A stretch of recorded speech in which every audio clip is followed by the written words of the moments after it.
Why XRP Ripple's chart patterns are mimicking the 2017 pre-breakout momentum right now. This is NC Hammer Crypto. My name is Neil, keeping technical analysis short and sweet.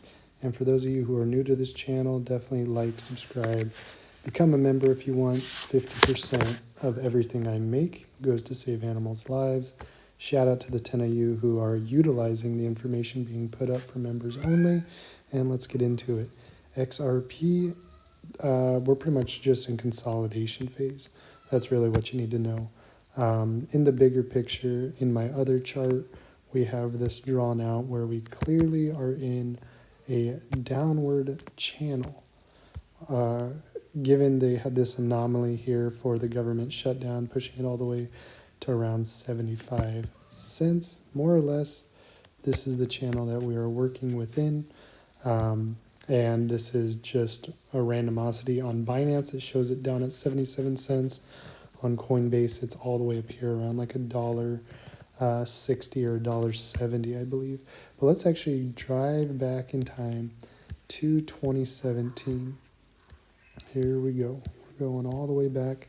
And you see I've put in some work previously in my life about XRP in the Binance chart. What we are looking at in this chart is a downward channel, more or less. You could adjust these lines and say, okay, we're going to get more of a triangle wedge forming there, however you want to look at it. But the thing I want you to keep in mind is before XRP was being suppressed for nearly a decade by the SEC, which all we got was an apology saying sorry. But XRP should have been a lot higher price than the 30 to 50 cents that it was ranging within.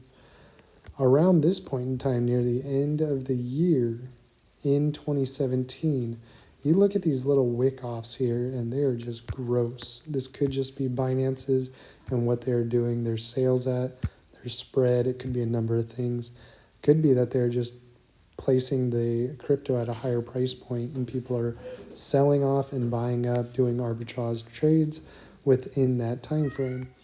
But November 3rd in 2017, it went from 20 cents up 57% outside of that black downward trend line, which it needed to break. It did not close, immediately got pulled back and also went down 14% from roughly that same price range.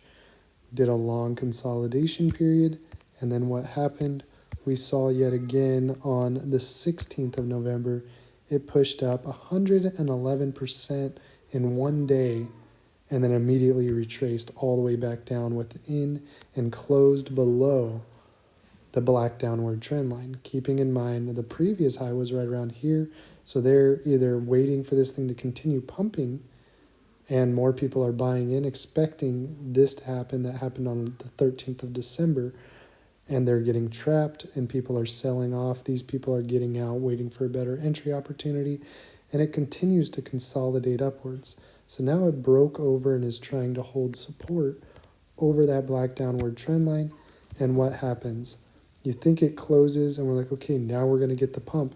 No, it does a reversal, pulls right back underneath that trend line, consolidates, and people are like, okay, it pulled back in the trend line, it pulled back over the trend line and did some consolidation. Well, what happened from that exact point where a lot of people are entering? Complete liquidity sweep down nearly 100% to almost nothing, or it did go to nothing on this candle, and then it immediately pulled right back up. So people have sell stops anywhere below this previous low, more than likely around the 17 cents. It taps them all out.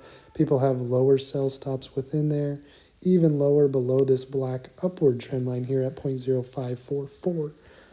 Those people all got liquidated, and people have buys in this area, and it immediately pulled it right back up over the 200 EMA, had another fake out, pulled underneath the downward trend line before we actually had our pump. Now, in retrospect, it looks very smooth, it looks very easy. That is like panic fear, anxiety, no idea what's happening with the market right before what you entered into the coin in the first place does exactly what it was supposed to, but not without tapping out a lot of people, having a lot of liquidity sweeps. And that first major push up is around 304%, followed by consolidation. And here on December 21st, it had that push up where you're at nearly 500%, 5x your money, major liquidity sweep down, erasing 400% of that. Maybe you had a sell stop within that area and you don't capture the remaining portion of this.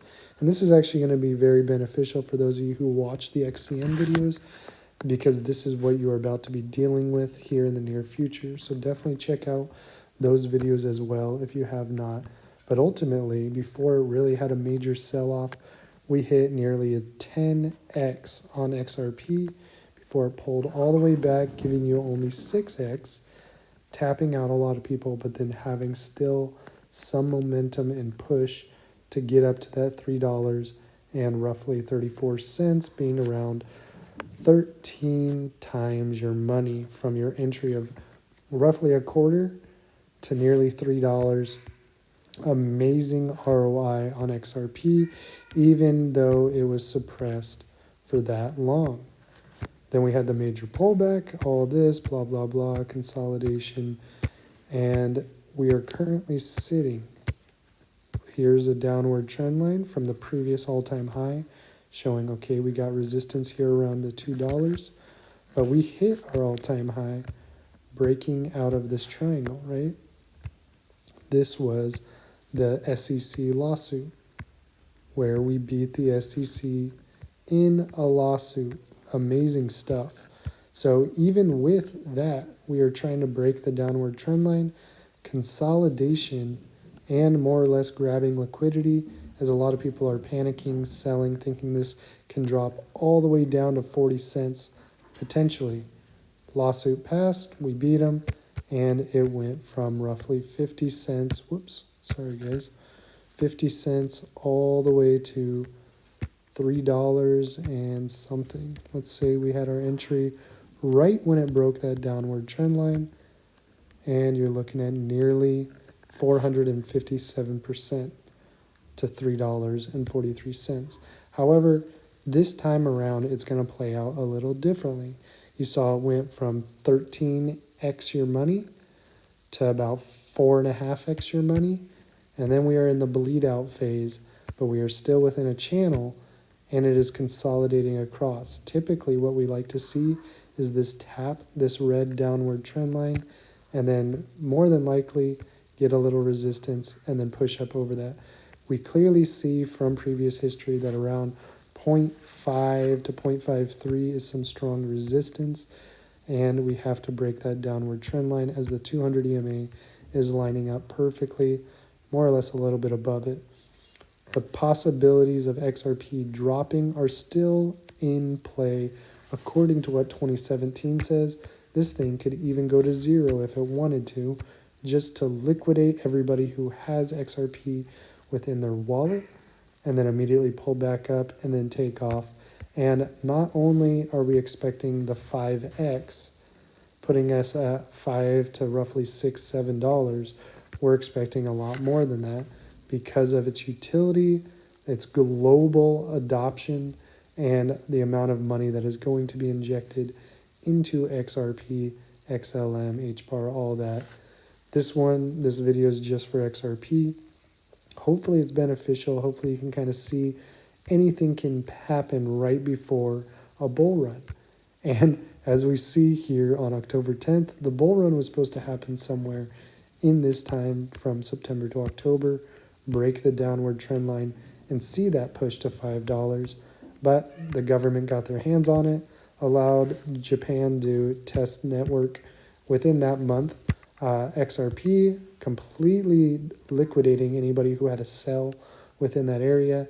However, it is pushed down very low, but we are waiting essentially for the Clarity Act, which is this orange vertical line here, and it's getting less and less likely as time goes on. So the XRP could be riding sideways in consolidation for a while, We can hope not. We can hope that even with the wars going on, that the Clarity Act will be passed and we can start seeing the fruition of XRP hitting those price targets of 5 to 7 to 10 to 15 to 25 and potentially $100. But don't expect $100. I wouldn't expect $100 by the end of 2026. Maybe 25 is pushing it, but a lot of money and a lot of things have to be laid out. $100 easy by 2030. And if you're stacking your XRP and earning passive rewards on it, here at $1.37, you are doing the right thing, as less than like 1% of the entire world's population even knows what XRP is or has even one XRP. The average is around 20 XRP according to the wallets and what is being held. And you're in the top 10% if you have more than 2,300 XRP. So put that into perspective. If you got more than 2,300 XRP, write in the comments below. You don't have to tell me the amount, but throw some love, throw some stickers, and good luck. Have fun with it. I will see you guys on the next one.